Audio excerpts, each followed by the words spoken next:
Humiyok pa eh. Oh, meron na naman tayong deal na pupuntahan. So this time ako na naman yung bibili ng item, ng unit. So hindi muna tayo bibili ng motor. Ang bibili muna natin ngayon ay gadgets. Bibili tayo ng Osmo Pocket 3. Dito lang sa Cavite. Kala mo kalapit eh, no? So from Lipa, Batangas to Cavite, motorcycle lang tayo. Scooter gaming. So nung isang araw galing ako doon, hindi ko lang na-upload pa. Hindi ko alam kung kailan ko ma-edit eh. So galing ako ng Cavite din, sa may ano lang, silang. May binili lang din tayong camera doon. So ngayon naman pupunta tayo ng Naik. Layo. Mga 2.5 hours kapag motor yung gamit. So anyway, since scooter lang naman yung dala natin, hindi tayo nagmamadali, tamang chill ride lang. Saka hindi naman to nakakapagod i-drive, kaya okay lang na i-long drive. So samahan nyo ako sa ating deal. Sana goods yung ating makuhang unit, at sana mabenta pa natin ng sa maayos na price. Okay.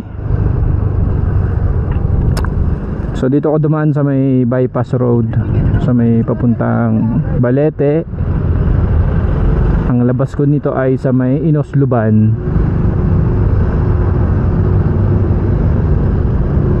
So dito ako dumadaan kapag punta ako ng Tanawan, daan Tanawan. So mas maganda nga sana kung may bypass road na ng ano, no, hanggang Tanawan na.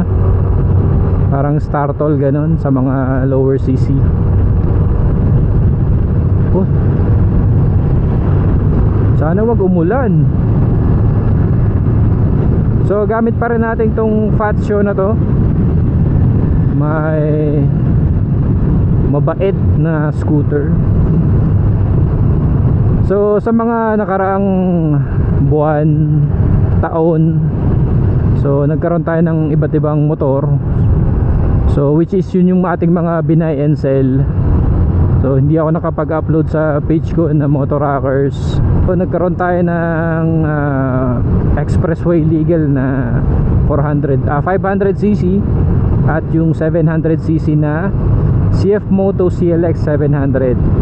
Tapos yung 500cc naman ay Veloce 500. So ayos naman, kakapag-deal tayo ng ayos.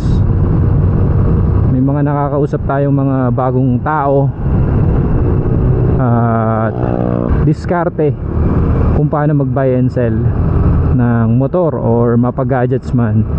So ngayon, since wala akong makitang motor ngayon na unit, mag-gadgets muna tayo. Since yung una ko naman talagang ginagawa dati is mag-buy and sell ng mga gadgets, camera at kung ano-ano pa, instruments.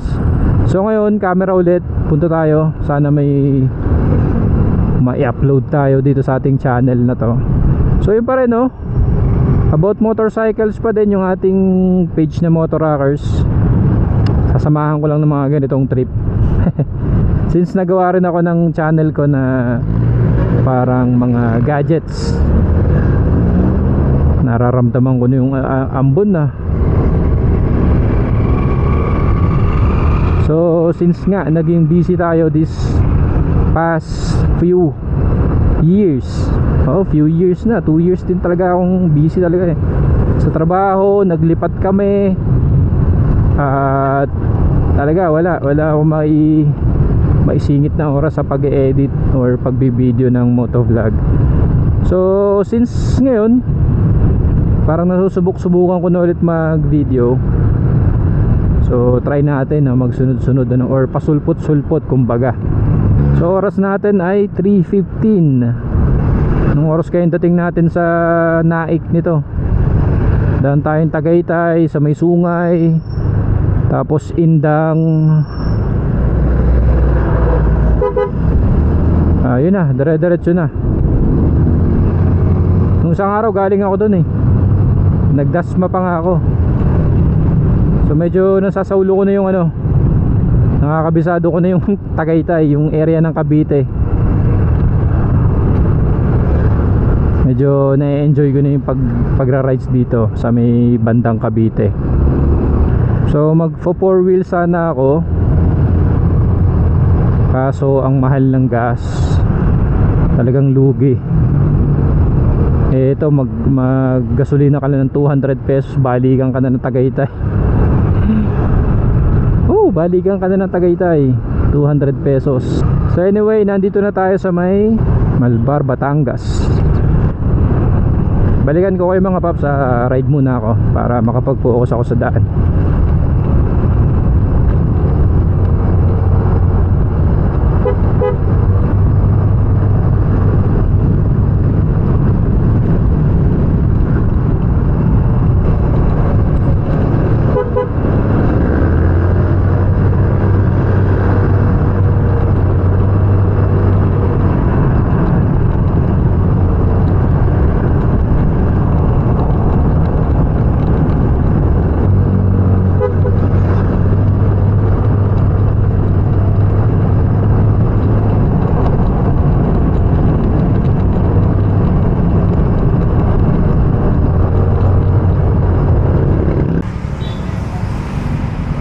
Okay, malapit na tayo.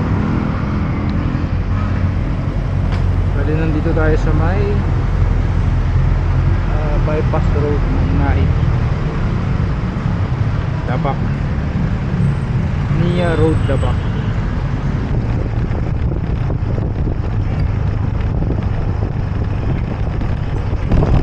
Grabe. Pakita ko sa inyo yung dinadaanan ko ngayon para may idea kayo.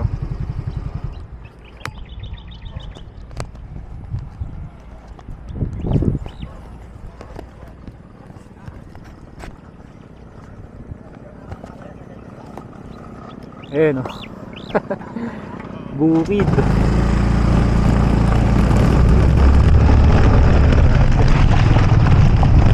Tulas pa.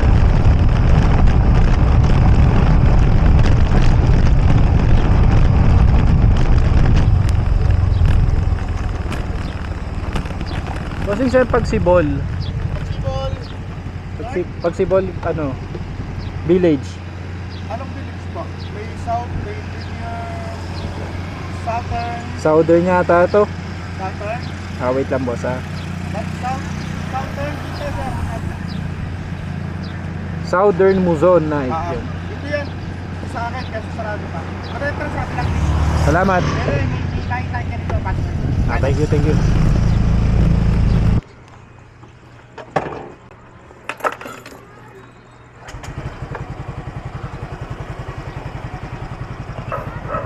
Okay, pabalik na tayo.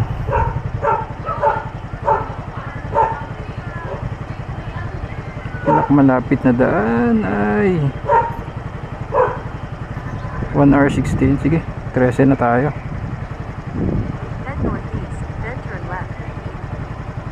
Tara, let's go. So after nung 13 Martires, kakanan na tayo, Amadeo. Dire-diretso na yun. Alright,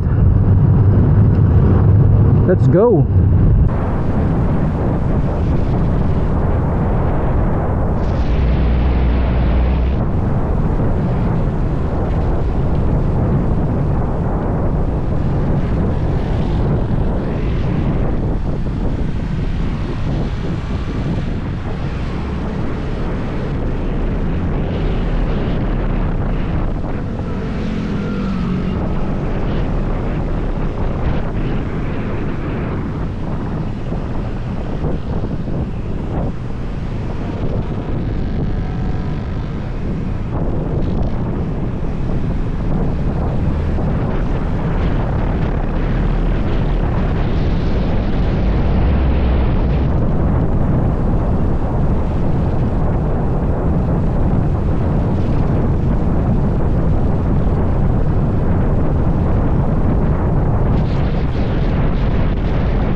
So tayo ay chill ride na lang kasi medyo madilim na tsaka madami ng sasakyan. Inabot na tayo ng rush hour. Sigurado traffic sa may Tagaytay.